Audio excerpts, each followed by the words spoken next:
Hi all, I'm Gabby and I am a wet and wet oil painter, and today I want to talk about how to deal with problematic paint. So there's a lot of paint out there. I am up to 65 brands and counting of oil paint that I have tried, and some of them are really great and some of them are really not great. So there are ways to deal with the not so great oil paint. Now I really think that any oil painter can use any oil paint if they're a good enough painter. However, some oil painters don't want to deal with bad paint, and so they don't. So they buy much more expensive brands. But if you don't, or if you come across some paint or are given some paint that is not great, there are ways to mitigate the problems that come with it. So the first problem that we're going to talk about is paint that separates. Now, some paint is really, it really separates. So I will show you with this Glow Cubed, if I can, what I mean when I say it separates. Now, this Glow Cubed in particular, it's a glow-in-the-dark paint, and so it does this. It's just the way it is. See all that liquid coming up? That is the paint separating. Now, this particular brand requires it to be that way. So I don't take the oil out of it at all. What I do with it is, with just a teeny bit of air in the tube, I whip it before I use it. Okay, so that's one thing you can do. Now, if the paint separates but is really liquidy too, you don't really want to deal with that. So there's ways to deal with it to get rid of that excess oil. So here I have this pink stuff. Let's see if I can do this without the light shining on it. And it's got a bunch of extra liquid around it. Okay? Oh yeah, now you can see it perfect.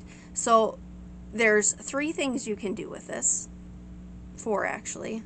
One thing you can do is you can take a paper towel just on the corner, not even where it's really touching the paint, and you can soak up the extra oil that's laying around it. Okay? Now, if it's really soupy and separated, put a little extra oil on this piece so I can show you. Okay? So what you can do is you can grab the paint and you can sort of pick it up without really scraping, and you can separate it from the oil that's sitting down below and then move it to another spot. Okay?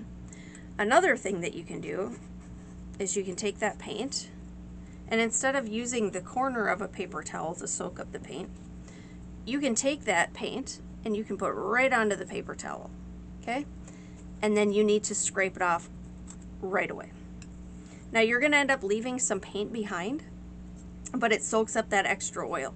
Now if you were to take this and put it on the paper towel and let it sit for a while, it will bleed out so much of it that you're going to lose, and you need to have some oil in your oil paint. That's why they call it oil paint, obviously.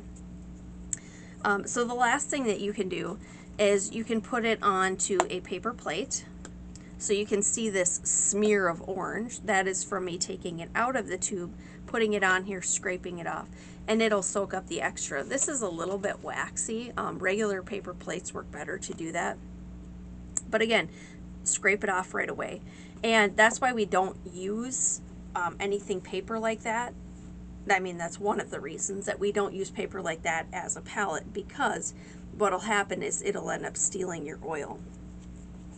So let's talk about generically soupy paint. So I have a white paint that I use to do like my background, and it's so soupy that it's almost to the consistency of liquid white.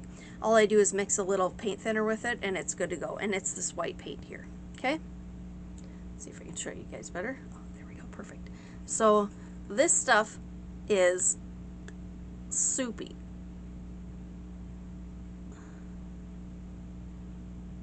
Do this properly here. Oh, perfect. See how it's sort of stretching like that? And it's not because it's gummy, it's because, I mean, soupy is the best word that I can use for it. Now, if it's your colored paint and it's like, you know, the paint that you're using not as the background, then having paint like this can be irreversibly problematic. You can try the soaking up method. If that doesn't work though, it's going to be a paint that just doesn't work for this process. Okay, now the last problem, no, I have two more problems with paint. I apologize. Let's talk about this red paint that I have here.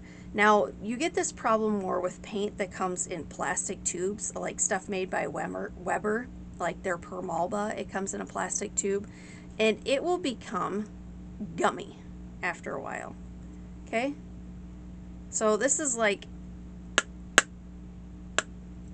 it's almost like a sea slug. It's gummy stuff. Now, I've already mixed some stuff with this, and it's still kind of gummy. Two things you can do with it.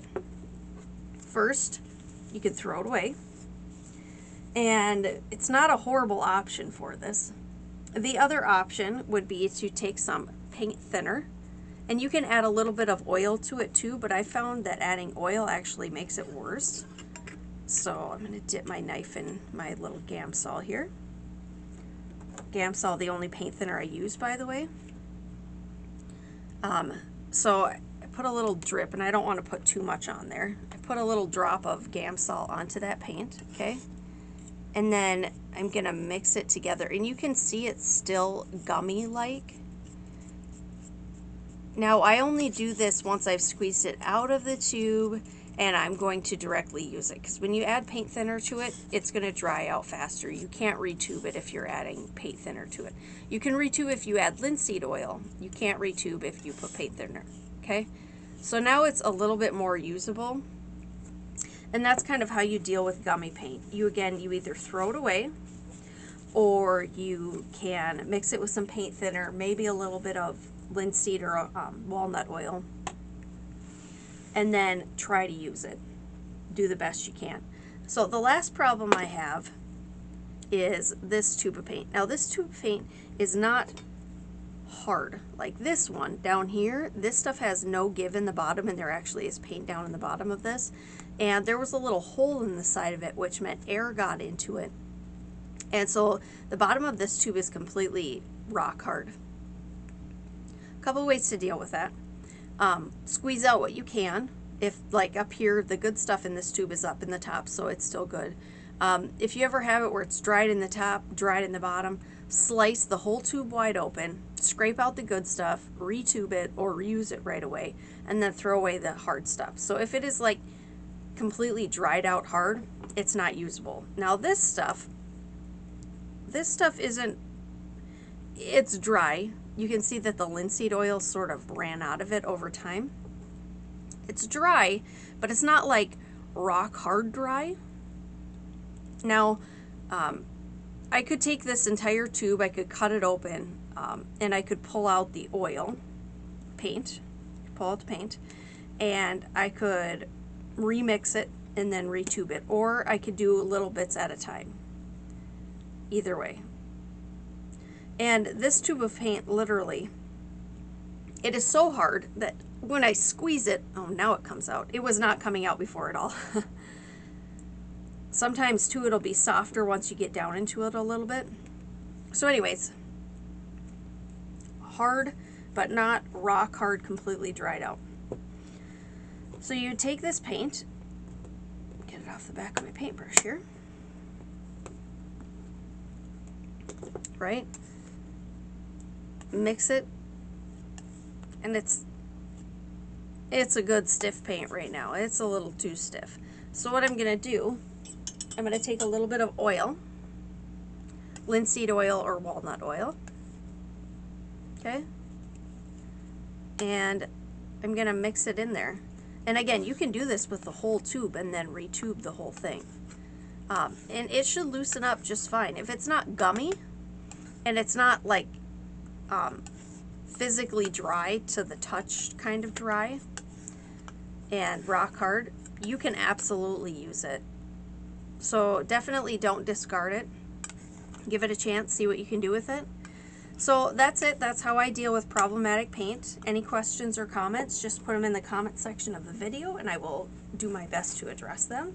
I am Gabby. Thank you very, very much for watching. Please share, subscribe, and like the video. I'm working on building my YouTube channel, so that would help me greatly. Until next time, happy painting.